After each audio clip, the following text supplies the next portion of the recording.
You're joining us on our special show.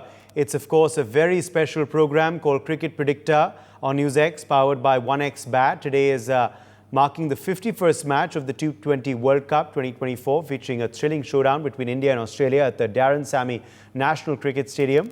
Before we dive into today's match's excitement, let's in fact recap for you the action-packed encounters that we witnessed recently. Now, remember yesterday, the United States of America faced England in a crucial game where England needed a big win to secure their spot in the semi-finals. America, who were batting first, scored 115 runs, which England chased down effortlessly in the 10th over without losing any wicket. Well, with this commanding victory, England become the first team now to reach the semi-finals. This morning's match was equally intense as South Africa faced off against West Indies in a do-or-die situation. The West Indies had set them a target of 135 runs, but in a rain-interrupted game, South Africa managed to clinch victory with 7 wickets down, thus securing their spot in the semi-finals as well. Unfortunately, though, that this result, of course, means that West Indies and the United States of America will have to bow out. They're now out of the T20 World Cup. Well, those, of course, were yesterday's contest, but we will also, of course, be speaking on today's high-stakes matches that will be taking place between India and Australia. That promises to be a cracker of a game, considering the semi-final race ahead as well. Remember, historically, in 31 encounters between these two teams, Australia has won 19 matches, while India has won 11, with one match ending without a result. In the T20 World Cup, India hold a slight edge with 3 wins to Australia's 2. Notably, India defeated Australia in the 2007 T20 World Cup semi-finals, a moment that they are hoping they will replicate today. Now, they're also hoping, of course, that they avenge their loss in the ODI World Cup 2023 final. If we talk about the pitch at the Darren Sammy National Cricket Stadium, well, it's known to favour batsmen, often resulting in high-scoring games. For instance, West Indies once posted 218 runs against Afghanistan here, and a score of 197 has been successfully chased on this ground. Fans sadly can expect a cracker of a game and a rain of runs in today's thrilling contest between these cricketing giants. Well, we have with us now Noel David, a former Indian cricketer. Also with us is Paul Dennett. But for this special broadcast, let's go straight across to Sunil Yashkalra. Sunil, I'm in my blue today, and I think all the countrymen are. It's certainly going to be a very interesting contest. Over to you to help decode this thrilling match ahead. Thank you. We are all wearing blue, sporting blue here. I'm from the ICC headquarters in Dubai, talking about, there's a lot of excitement here, but thank you very much for talking about it's going to rain runs. That's what you predict. And we all hope as fans, after a dismal performance in the batting of the World Cup, low-scoring matches, we hope it certainly rains. Well, I'm joined by two of the best voices of the game today, Noel David, Paul Dennett. Paul Dennett, before we get into today's game between India and Australia, let's reflect back and talk about what happened with Afghanistan. You had pretty strong views about it, but suddenly Australia seemed to have lost the plot.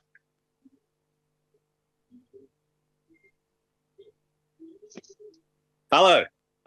Now, I suddenly realised I should have been wearing yellow for today, so I just grabbed my daughter's school shirt, which is sort of yellow. Well, that was very, very disappointing, that loss to Afghanistan. But I think Mitchell Marsh summed it up perfectly after the game, that Afghanistan just outplayed Australia. They were just too good. Australia was always going to be a little bit under the pump on that sort of pitch. It probably did favour Afghanistan a little bit, but not in any sort of sinister way. And Afghanistan, basically, if it wasn't for Glenn Maxwell, I think the second highest Australian scorer was 12. It proved that Australia wasn't trying to throw the match against Scotland. People were saying you dropped 6 catches against Scotland. We dropped 7 catches against Afghanistan. So that just shows how honest we are.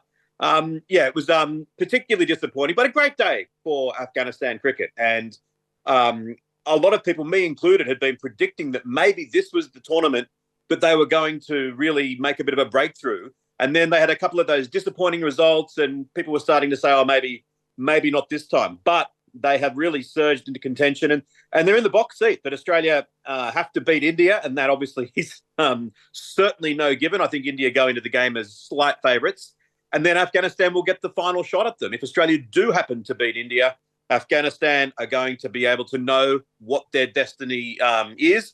and they'll know just how quickly they need to chase down whatever total Bangladesh set them, or how much they need to beat Bangladesh by if they bat first. So it's promising to be a fantastic night. It's going to start at 12:30 a.m. Australian time, so I'm going to be very popular with my family, staying up all through the night till about 4 or 5 in the morning. I'll be going to bed just as my wife's heading off to work. So that's going to be, I'll be father and husband of the year tonight. Well, that's a good story. Noel, exactly what do you make of the match between Afghanistan and Australia? Was it waiting that smaller team will come back and score big?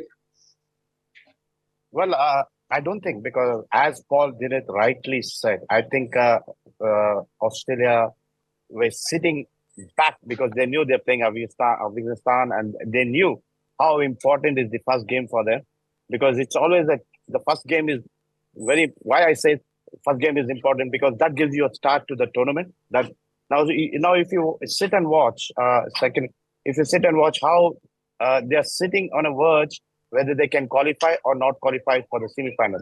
I think drop catches, misfields have left Afghanistan off the hook.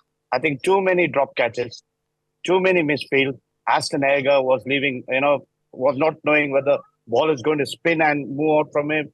Underneath his leg, he left. I think four boundaries he has left.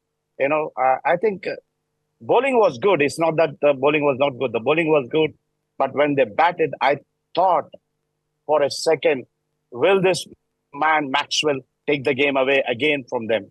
Because the way he batted, it went back to 2023 World Cup semi-final, where he played the double 100 knock. I thought he will.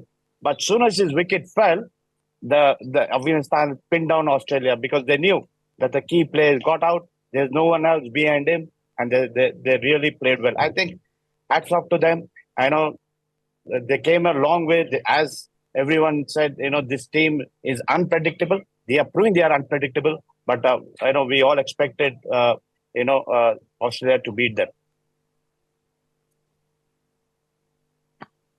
No, one interesting point we make out here is that the pitch, the nature of the pitch. Let's talk about that as well. It's a good track till the 20th, 25th or 30th over. But the last 10 over seems to be a little bit of a worry. Do you think India has enough practice chasing the runs, especially with the lower scoring games? I think, Sunil, you have correctly nailed it, because if you see whatever we played a match, we always batted first. And we have not chased against any team. I think this will be a keen test against if we are batting second, it will be a keen test against the Australian bowling, because Aussie bowling is far ahead than anybody else, maybe matching to us, because there is Stark, there is Stoinis, and I know Zampa can bowl. I love Zampa. Why? Because he has developed into a great leg spinner. The variations what he has up his sleeve. I think he's come out with a new ball, the slider ball. And if you saw a wicket, what he took against the bouncer one, which he bowled, unpredictable bouncer, that was what got a wicket for him. So he's there.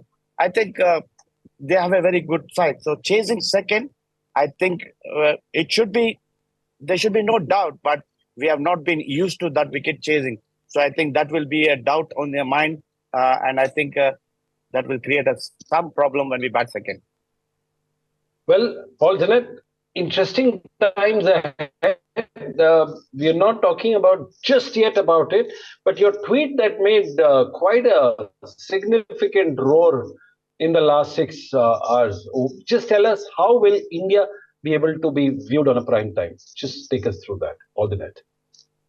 Yeah, I just made the point in my tweet, and I didn't expect that it would get the reaction that I did. I should have known. But that prior to the tournament, the ICC made the announcement that regardless of where they finish in the Super 8s, whether it's first or second, on the assumption that India do make the Super 8s and do finish first or second, that they would be playing in the second semi-final at Guyana, and that would be played at 10:30 in the morning local time in order to be on prime time in Indian TV. And that kind of is a strange situation where India has known a long time in advance where their venue will be. If, for example, India were to finish second in their group, they would still stay there. It would just be that South Africa and England would swap as to who they would play.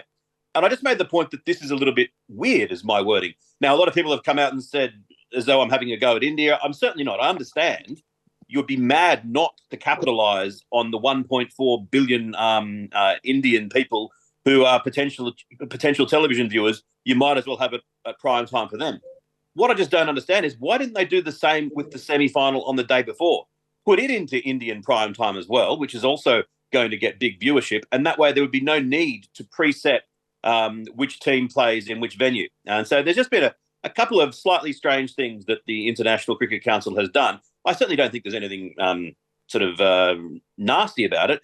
I just think that anyone who is a fan of another sport who'd never seen cricket before would find that a little bit unusual. There have been precedents for it. I know in the 2015 World Cup they did something a little bit similar, but that was more to ensure that Australia or New Zealand played in their home venues. So I just found it a bit puzzling because it seemed like a problem that was created that was unnecessary. I don't know, Noel, have you given it much thought? No, because I actually never gave myself into it at all. But yeah, it's something unusual, which what ICC has taken that decision where India will play at certain prime time. I don't know what exactly is raised that, but I really have not gone into it at all. For more such videos, subscribe to the NewsX YouTube channel, hit the bell icon.